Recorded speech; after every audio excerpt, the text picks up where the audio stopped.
Hey guys, Keep Tinkering here.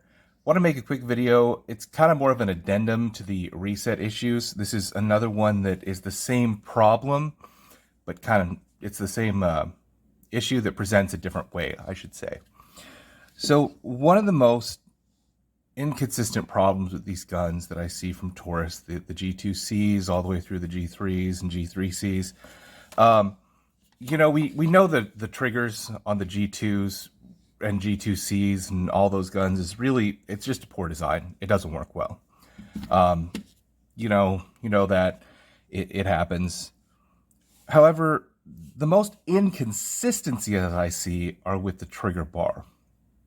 So if you've watched the trigger reset video, you know that the way that this is clocked at the end of this trigger bar, if it's clocked upward too high, like this, it can cause quite a few reset issues. Well, if you think about it, the other issue that we experience from this is when you put in one of my triggers or anything that removes as much of the forward travel as you can, the slide all of a sudden starts to act stiff. And the reason for this is kind of interesting, but if you think about it, so if this is clocked too high, it means that this not only is the end up or down from where it should be, but at the bottom here, it's clocked like this, so it comes back further, if you can kind of picture that. So these guns, while they generally work very well, there's sort of this dead spot in the trigger. If you look where the manual safety is right here, right there, what happens is when the manual safety, when this DA portion on the sear right here is stacked directly over the manual safety, and it's kind of an optical illusion. There's actually a little bit of clearance in there. I mean, I can stick this whole needle in between. It kind of looks like there's no clearance in the camera, but there really is.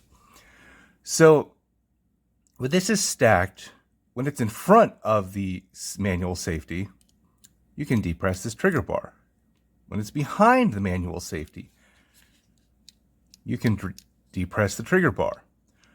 When it's stacked directly over the top of the manual safety, and I'm sorry, like I said, this angle is hard, it doesn't go down. Let me see if I can show that a better way. So, see how my disconnector there, it's kind of loose, it's not sprung or anything, but it's dropping pretty much right to the level of the frame when the trigger is all the way forward. And then if you bring the trigger back just a little bit, same thing. But if it's stacked right over the top of that, see how it kind of drops when I'm pushing down on the bar? If it's right over the top of it, if I either pull back, it drops down, or if I let it forward, it drops down. When it's right over that manual safety, that thing is sticking up just a little bit further, and that shoves against the slide. So that's what's happening here is if your trigger bar is tweaked upward at the back, it's kicking out that bottom edge this way, shooting it too far back, which is stacking it directly over the top of the manual safety, which means your manual safety isn't going to work right because obviously the trigger bar DA portion right there, if it's not in front of the manual safety, I mean, the gate doesn't work. You're allowing it to come past the gate before the gate engages, so that's no good. And also, you're going to run into this weird slide may be stiff or rough, or maybe you can't get it because the disconnector is sticking up too far. So they're all related to the same thing. It's these inconsistencies in this trigger bar. And I did cover too how to fix this in the reset video. Basically, and be very careful, this is steel.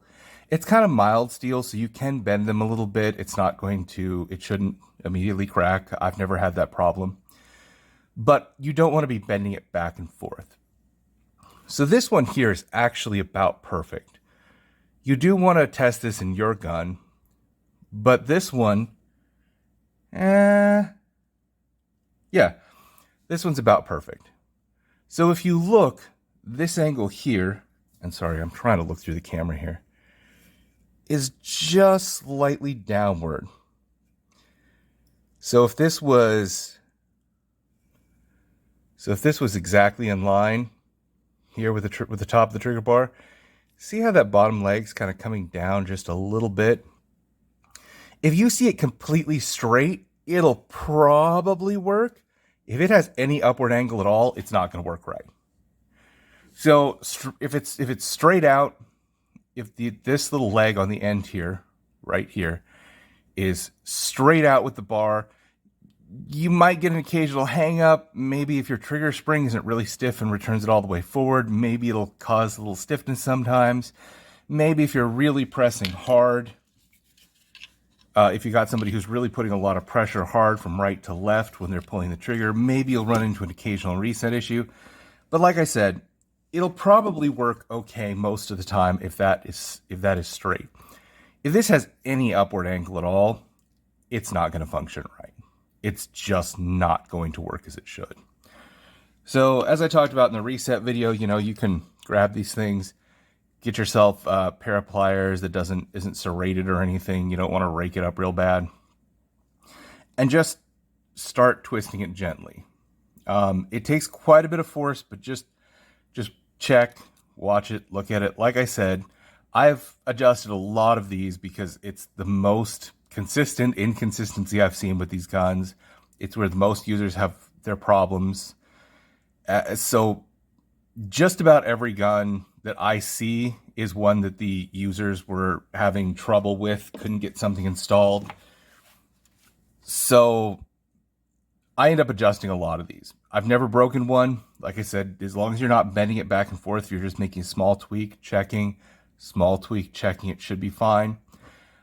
You can metal fatigue it, obviously, if you're, bend it way back and then bend it way forward and then bend it back, it's going to snap off. So just be careful of that. Watch for it. Like I said, so this is your core issue. If you're either having reset issues that show up, particularly when you're pushing from the right to the left and then the gun just doesn't reset. And like I said in the reset video, this is very common for right-handed people. As we're pulling, it's just the way that your fingers tend to move. You tend to go like this a little bit and put a little pressure. Even if you're gripping the gun real tight to make sure the gun itself doesn't move, you're often still putting pressure to that direction because that's just the way the mechanics of your hand naturally want to move. So that's not a problem or anything. Like I said, when the trigger bar is correct, that's no longer an issue. And the other thing, of course, like I said, if it's stacking right over the top,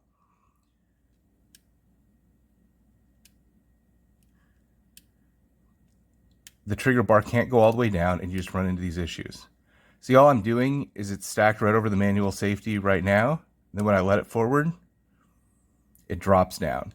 So even though it's not that much, it's probably, 1/16 of an inch, that extra distance that it's shoving up that it's not allowing that trigger bar to drop down is enough for the disconnector there to rub against the slide and cause friction issues. And also, like I said, if you're seeing that, it means your manual safety very likely won't work correctly either because the trigger bar is not in front of that manual safety wall. Anyway, thank you guys very much for watching. I appreciate it if you subscribe. I don't put out videos a whole lot. I'm not trying to milk you guys for ad money or anything. So usually when I do put out stuff, it's things that I find are pretty important that users are going to want to know, especially if you're running into any kind of issues. And a good thing if you get one of these guns in the future and run into issues that you want to reference these back. So anyway, thank you guys very much for watching. I very much appreciate your support over the years, and you guys have a great day. Thanks. Bye.